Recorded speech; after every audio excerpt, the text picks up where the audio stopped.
ദശകം 13 ശ്ലോകം 10. അപ്പോൾ കഴിഞ്ഞ ശ്ലോകത്തിൽ വരാഹമൂർത്തിയുടെ ഓരോരോ അവയവങ്ങളെ യജ്ഞത്തിനുള്ള ഓരോരോ സാമഗ്രികളായി ആണെന്ന് പറഞ്ഞ് നിർത്തി. മുനിമാർ ഭഗവാനെ സ്തുതിച്ച് പാടി എന്നൊക്കെ പറഞ്ഞ് നിർത്തി. ഇപ്പം 10ാമത്തെ ശ്ലോകം വായിക്കാം. മുനീന്ദ്രൈരിത്യാദിസ്തവനമുഖരൈർമോദിതമനാ മഹീയസ്യാമൂർത്യാ വിമലതരകീർത്യാ ച വിലസൻ സ്വദിഷ്ണ്യം സംപ്രാപ്തഃ സുഖരസവികാരീ മധുരിപോ നിരുന്ധ്യാരോഗം മേ സകലമപി വാതാലയപദേ. സർവത്ര ഗോവിന്ദനാമ സങ്കീർത്തനം. ഗോവിന്ദ ഗോവിന്ദ. മുനീന്ദ്രൈരിത്യാദി എന്നുവെച്ചാൽ മുനീന്ദ്രന്മാരാൽ, ഇത്യാദി ഇപ്രകാരം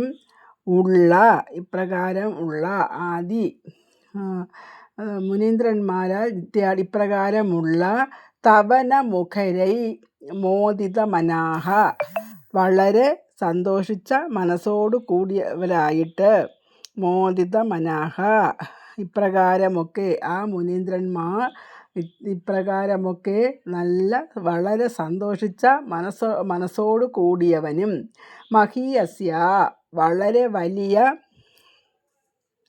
ശരീരത്തോടു കൂടിയും,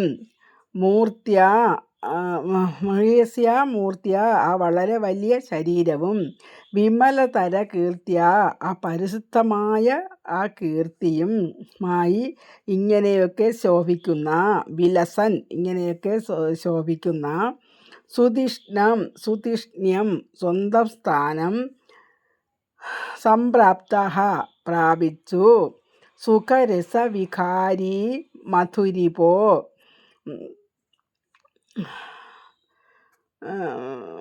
പരമാനന്ദത്തോടു കൂടി, സുഖരസവികാരി മധുരിപോ പരമാനന്ദത്തോടു കൂടി വിഹരിക്കുന്ന ആ ഭഗവാൻ, സ്വധിഷ്ണ്യം സംപ്രാപ്ത ആ സ്വന്തം സ്ഥാനമായ ആ വൈകുണ്ഠത്തിലേക്ക് പോയി എന്നാണ് ഇതിൽ പറയുന്നത്.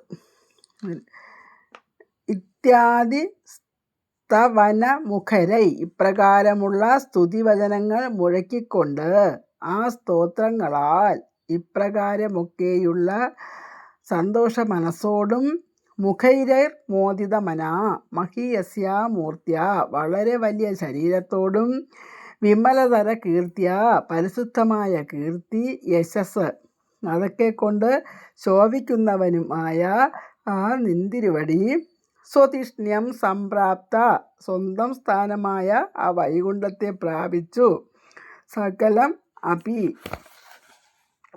അങ്ങനെയൊക്കെയുള്ള എൻ്റെ എല്ലാ രോഗത്തിനെയും മാറ്റിത്തരയണമേ എന്നാണ് അവസാനം മേൽപ്പത്തൂര് ഭഗവാനോട് പറയാണ്. ഇങ്ങനെയൊക്കെ ഉള്ള ഭഗവാനെ എൻ്റെയും സകലമപി എല്ലാ രോഗങ്ങളെയും, എൻ്റെ എല്ലാ അസുഖങ്ങളെയും മാറ്റിത്തരയണമേ എന്നാണ് മേൽപ്പത്തൂര് ഈ ശ്ലോകത്തിൽ പറയുന്നത്. ശ്ലോകം ഒന്നുകൂടെ വായിക്കാം. മുനീന്ദ്രൈരിത്യാദിസ്തവനമുഖൈരൈർമോദിതമനാ മഹീയസ്യ മൂർത്യാ വിമലതര കീർത്യാ ച വിലസൻ സ്വധിഷ്ണ്യം സംപ്രാപ്ത സുഖരസവികാരീ മധുരിപോ നിരുന്ധ്യ രോഗം മേ സകലമപി വാതാലയപദേ.